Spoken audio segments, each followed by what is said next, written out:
Welcome back. In this video, we're going to be looking at a recent and very public failure in governance, the case of Boeing. Boeing has been a synonym for engineering innovation since its founding as an American multinational aerospace company in 1916. Now, Boeing has enjoyed the status as the world's largest manufacturer of commercial aircraft, taking pride in itself as a company focused on engineering innovation. Now, Boeing revolutionized air travel with the launch of the Boeing 747 in 1969. The 747 was the world's first twin-aisle, wide-bodied passenger plane. The design of the Boeing 747 would define long-haul travel for close to half a century. At 2.5 times bigger than the Boeing 707, a long-range narrow-body passenger plane, the 747 made it more economical and easier for a bigger client base to access air travel. Now, with the 707 and the 747, Boeing captured the imagination of people around the world in such a way that there was a saying that, if it ain't Boeing, I ain't going. Now, for decades, Boeing was the premier manufacturer of commercial jetliners, known for its high standards for safety and efficiency. And working at Boeing was a source of pride for many generations of employees. Now, fast forward to the year 2003. This is a crucial time as it is the year when Airbus overtook Boeing in market share for the first time. Now, while there are a lot of reasons for this, basically what it boiled down to was the fact that the Airbus aircraft were newer and therefore in many ways better. This was particularly true in terms of engine efficiency. The Airbus aircraft were generally much more fuel efficient, thus saving the airlines that used them millions each year in operational costs. Now, Boeing realized that it had some catching up to do, and they had to make a critical decision. Now, should they build an entirely new airplane or retrofit an older aircraft with newer, more fuel-efficient engines? Now, the company, which was now focused primarily on short-term profit, decided to do the latter, adding a fuel-efficient engine to the 45-year-old Boeing 737 aircraft body. By 2011, Boeing began developing and manufacturing the 737 MAX, but they had an issue with the new plane. The problem was that the engines were bigger and heavier and therefore had to be placed further forward on the aircraft, which altered the aerodynamics of the aircraft and caused the nose to pitch up when it was flying. So what was Boeing's solution? They added a software that was used to stabilize flight controls called the Maneuvering Characteristics Augmentation System, or MCAS. Now, by using the MCAS software, Boeing was able to avoid redesigning the 737 fuselage, making the Boeing plane competitive with Airbus's newer aircraft in terms of fuel efficiency. The 737 MAX was certified as safe to fly in 2017 by the U.S. Federal Aviation Administration, or the FAA, and the European Union Aviation Safety Agency. But very shortly thereafter, in 2018 and 2019, two fatal crashes occurred, killing all 346 passengers of the Lion Air Flight 610 and the Ethiopian Airlines Flight 302. Now, no one could understand what would cause these two aircraft, crewed by seasoned pilots, to crash so unexpectedly. Well, it turns out that the MCAS relied solely on data from a single sensor, the angle of attack sensor.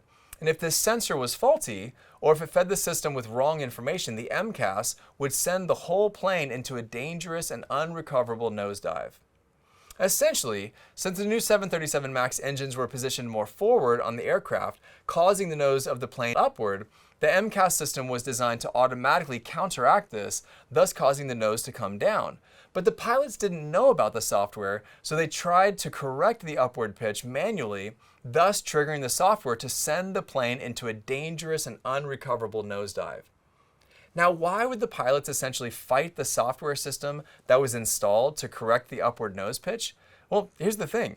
Boeing didn't tell anybody about the MCAS, including the pilots flying the aircraft and regulators who were responsible for determining the safety of the plane and whether additional training was needed for the pilots. Now, why would they do this? Well, quite simply to save money and to make the 737 MAX easier to sell. You see, the software would mean additional pilot certification, which costs time and therefore money. Now, Boeing's potential customers may be less inclined to purchase the 737 MAX if they knew that it would cost them millions just to get the pilots trained on the aircraft. So by hiding the software, Boeing was able to claim that the pilots who were already trained on the older 737 planes could just simply climb back into the pilot seat with minimal additional training. It was an effective sales pitch that ultimately led to the death of hundreds, billions in fines, and who knows how much in long-term reputational loss. Now, for Boeing's lack of candor with the FAA regarding the MCAS, 346 lives were lost, and the company had to pay more than 2.5 billion USD to resolve a criminal charge related to a conspiracy to defraud the FAA Aircraft Evaluation Group. But that wasn't the end of Boeing's missteps. Among many other incidents, on the 5th of January 2024 on Alaskan Airlines Flight 1282, a Boeing 737 MAX 9, an emergency door flew off of its hinges, leaving a gaping hole in the plane just 20 minutes into the flight, when the plane was 16,000 feet off the ground.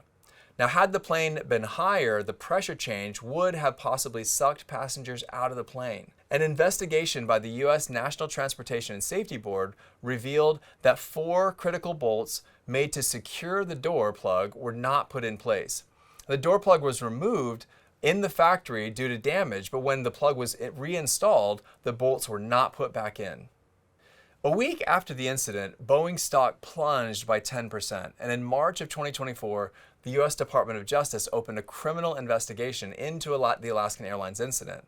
And by late March, Boeing CEO Dave Calhoun announced that he would step down by the end of the year, but not without taking home about 45 million USD in his retirement. Now, in its report on the first quarter of 2024, Boeing announced that its commercial airplane unit revenue dropped by 31% compared with the previous year. So how did Boeing go from, if it isn't Boeing, I'm not going, to, if it's Boeing, I ain't going? Essentially, Boeing went from a company focused on engineering innovations and fiscal restraint to a company driven solely by short-term profit and stock price. Now, this process really began when Boeing merged with McDonnell Douglas in 1997.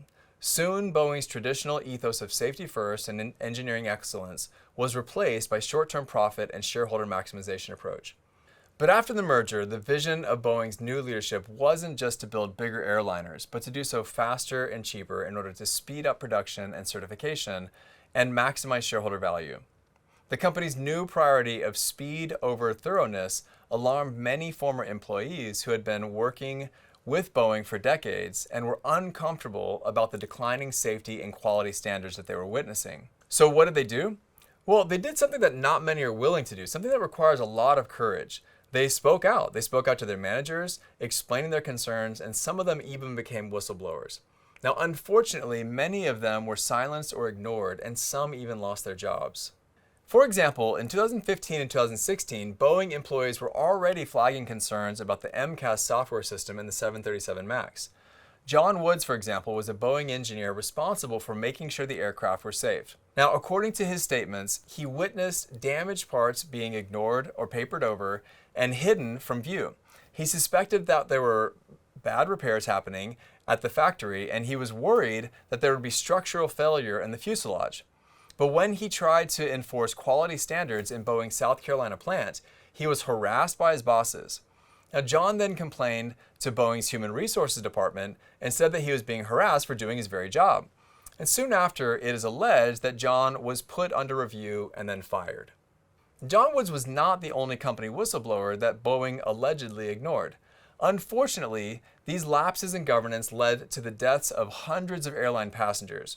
As a result, in January 2021, after years of investigations, Boeing agreed to pay around 2.5 billion USD to the U.S. Justice Department to resolve a criminal investigation into the company's conduct surrounding the fatal crashes. From that amount, about $243 million was a fine paid to the Justice Department, about $500 million was used to set up a fund for victim compensation, and nearly $1.8 billion was given to airlines whose 737 MAX jets had been grounded.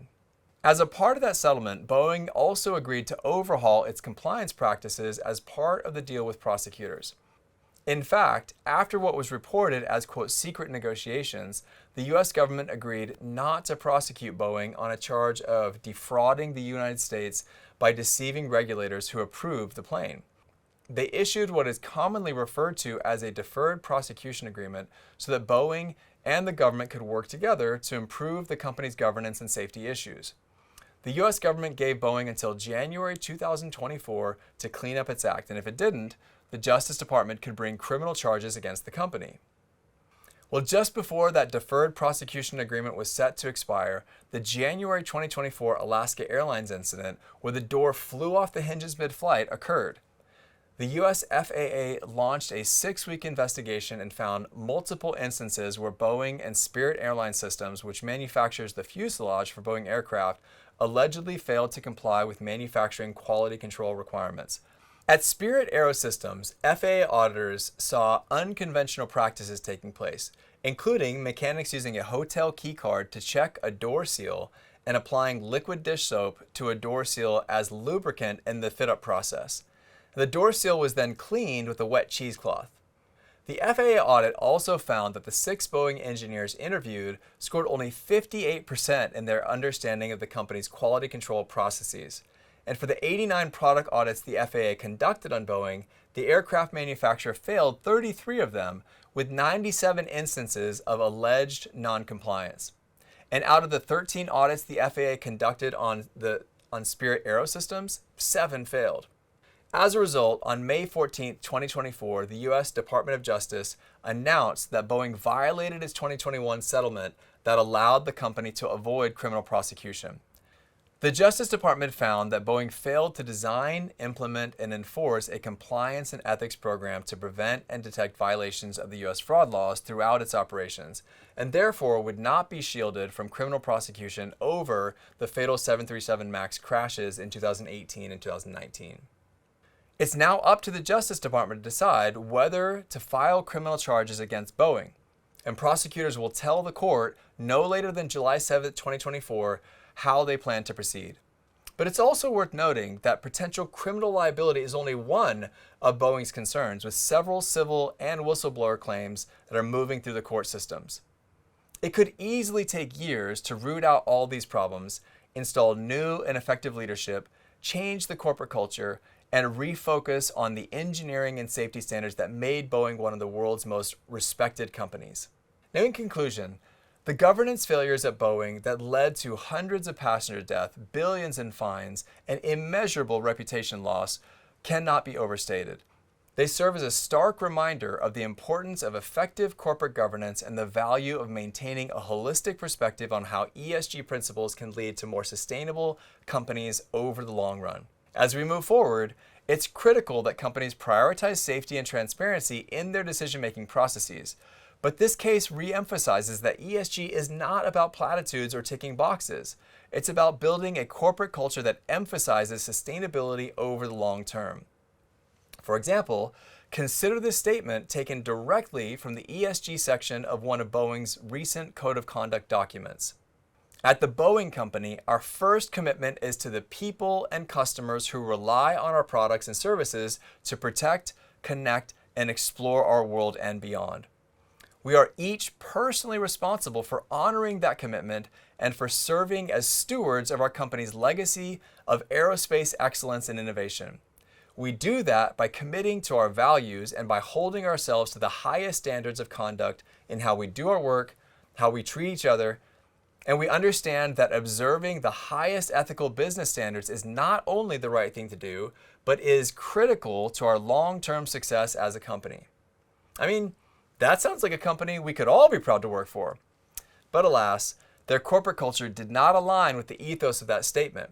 Now, hopefully, given time and better leadership and governance standards, Boeing will be able to live up to that statement and rise back to the top of the aerospace industry. So what steps do you think companies can take to prevent similar crises from happening in the future? And how can regulators ensure that companies prioritize safety over profit? These are very important questions that require ongoing discussion and action.